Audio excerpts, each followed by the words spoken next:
बजरंगबली को क्यों चढ़ाया जाता है लाल सिंदूर का चोला।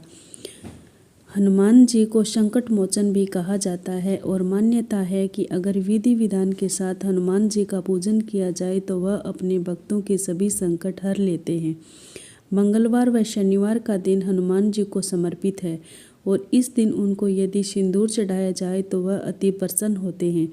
आपने हनुमान मंदिर में देखा होगा कि हनुमान जी की मूर्ति सिंदूर से रंगी होती है और उनकी पूजा करते वक्त सिंदूर से उनका श्रृंगार किया जाता है, जबकि आमतौर पर सभी भगवानों को रोली व सिंदूर का तिलक लगाया जाता है। आइए जानते हैं हनुमान जी को आखिर क्यों प्रिय है सिंदूर और उनके पूरे शरीर पर सिंदूर क्यों लगाया जाता है। महायुद्ध समाप्त हो चुका था। जगत को त्रास देने वाला रावण अपने कुटुंब सहित नष्ट हो चुका था। कौशलाधीश राम के नेतृत्व में चारों ओर शांति थी। राम का राज्याभिषेक हुआ। राजा राम ने सभी वानर और राक्षस मित्रों को ससम्मान विदा किया। अंगद को विदा करते समय राम रो पड़े थे। हनुमान जी को विदा करने की शक्ति तो श्री राम में भी नहीं थी। माता सीता भी उन्हें पुत्रवत मानती थी, इसलिए हनुमान अयोध्या में ही रह गए। राम दिन भर दरबार में शासन व्यवस्था में व्यस्त रहे। संध्या को जब शासकीय कार्यों से छूट मिली तो गुरु और माताओं का कुशल क्षेम पूछकर भगवान राम अपने कक्ष में आए। हनुमान उनके पीछे पीछे ही थे। राम के निजी कक्ष में उनके सारे अनुज अपनी अपनी पत्नियों के साथ उपस्थित थे। वनवास, युद्ध और फिर अनंत औपचारिकताओं के पश्चात यह प्रथम अवसर था जब पूरा परिवार एक साथ उपस्थित था। राम, सीता और लक्ष्मण को तो नहीं परंतु अन्य वधुओं को एक बाहरी व्यक्ति अर्थात हनुमान का वहाँ होना अनुचित प्रतीत हो रहा था, क्योंकि शत्रुघ्न सबसे छोटे थे, अतः वे ही अपनी भाभियों और अपनी पत्नी की इच्छा पूर्ति हेतु संकेतों में ही हनुमान को कक्ष सजाने के लिए कह रहे थे। पर आश्चर्य की बात यह है कि हनुमान जैसा ज्ञाता भी यह मामूली संकेत समझने में असमर्थ हो रहा था। उनकी उपस्थिति में ही बहुत देर तक सारे परिवार ने जी भरकर बातें की। फिर भरत को ध्यान आया कि भैया भाभी को भी एकांत मिलना चाहिए, अतः उन्होंने राम से आज्ञा ली और सबको जाकर विश्राम करने की सलाह दी। सब उठे और राम जानकी का चरण स्पर्श कर जाने को हुए, परंतु हनुमान वहीं बैठे रहे। उन्हें देख अन्य सभी उनके उठने की प्रतीक्षा करने लगे कि सब साथ ही बाहर निकले। राम ने मुस्कुराते हुए हनुमान से कहा कि क्यों वीर, तुम भी जाओ, तनिक विश्राम कर लो।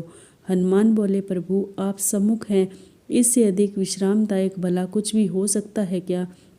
मैं तो आपको छोड़कर नहीं जाने वाला। शत्रुघ्न तनिक क्रोध से बोले, परंतु भैया को विश्राम की आवश्यकता है। कपीश्वर, उन्हें एकांत चाहिए। हनुमान बोले, हाँ तो मैं कौन सा प्रभु के विश्राम में बाधा डालता हूँ, मैं तो यहाँ प्रभु के चरणों में बैठा हूँ।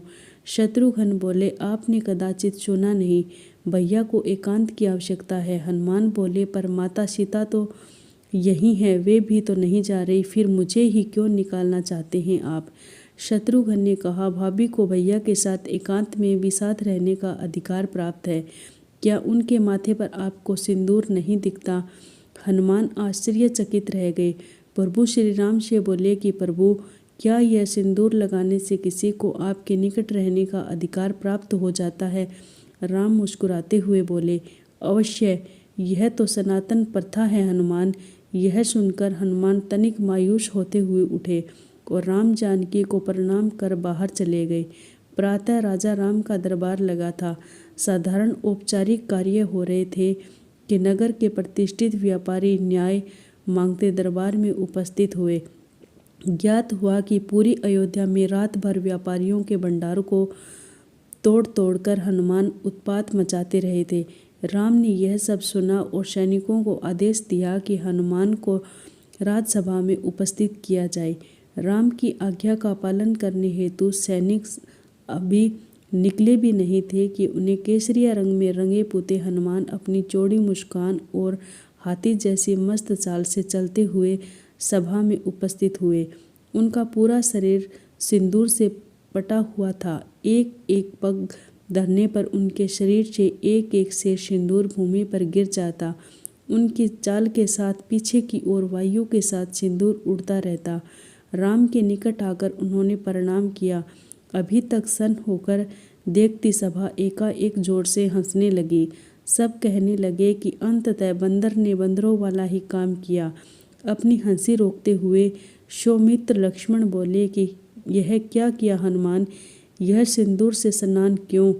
क्या यह आप वानरों की कोई प्रथा है? हनुमान प्रफुल्लित स्वर में बोले कि अरे नहीं भैया, यह तो आर्यों की प्रथा है। मुझे कल ही पता चला कि अगर एक चुटकी सिंदूर लगा लो तो प्रभु राम के निकट रहने का अधिकार मिल जाता है। तो मैंने सारी अयोध्या का सिंदूर लगा लिया। क्यों प्रभु, अब तो कोई मुझे आपसे दूर नहीं कर पाएगा ना। सभा के समस्त लोग हंस रहे थे, किंतु भरत हाथ जोड़े अश्रु बहा रहे थे। यह देख शत्रुघ्न बोले कि भैया, सब हंस रहे हैं और आप रो रहे हैं, क्या हुआ? भरत स्वयं को संभालते हुए बोले कि अनुज, तुम देख नहीं रहे, वानरों का एक श्रेष्ठ नेता, वानर राज का सबसे विद्वान मंत्री, कदाचित संपूर्ण मानव जाति का सर्वश्रेष्ठ वीर, सभी सिद्धियों सभी निधियों का स्वामी, वेद पारंगत, शास्त्र मर्मज्ञ, यह कपि श्रेष्ठ अपना सारा गर्व सारा ज्ञान भूलकर कैसे राम भक्ति में लीन है। राम की निकटता प्राप्त करने की कैसी उत्कंठ इच्छा, जो यह स्वयं को भूल चुका है। ऐसी भक्ति का वरदान कदाचित ब्रह्मा भी किसी को न दे पाए। मुझ भरत को राम का अनुज मानकर भले कोई याद कर ले, पर इस भक्त शिरोमणि हनुमान को संसार कभी भूल नहीं पाएगा। यही वजह है कि हनुमान जी को अत्यधिक प्रिय है सिंदूर। प्रत्येक मंगलवार को जो भी भक्त हनुमान जी को सिंदूर का चोला चढ़ाते हैं, उन पर प्रभु श्री राम विशेष कृपा बरसाते हैं। बिगड़े हुए काम फिर से बनने लगते हैं और मंगल ग्रह दोष से भी मुक्ति मिल जाती है। कहा जाता है कि चमेली के तेल में मिला सिंदूर भगवान को अर्पण करने से एकाग्रता बनी रहती है और सौभाग्य भी बढ़ता है। धार्मिक मान्यताओं के अनुसार यदि कोई भक्त किसी संकट से जूझ रहा है तो हनुमान जी को सिंदूर का चोला चढ़ाने से उसके सभी संकट दूर होते हैं। इससे हनुमान जी प्रसन्न होकर अपने भक्तों पर कृपा बरसाते हैं। इसके अलावा यह भी कहा जाता है कि सिंदूर चढ़ाने से हनुमान जी अपने भक्त के जीवन में आ रही सभी बाधाओं को दूर करते हैं और सुख समृद्धि का आशीर्वाद देते हैं।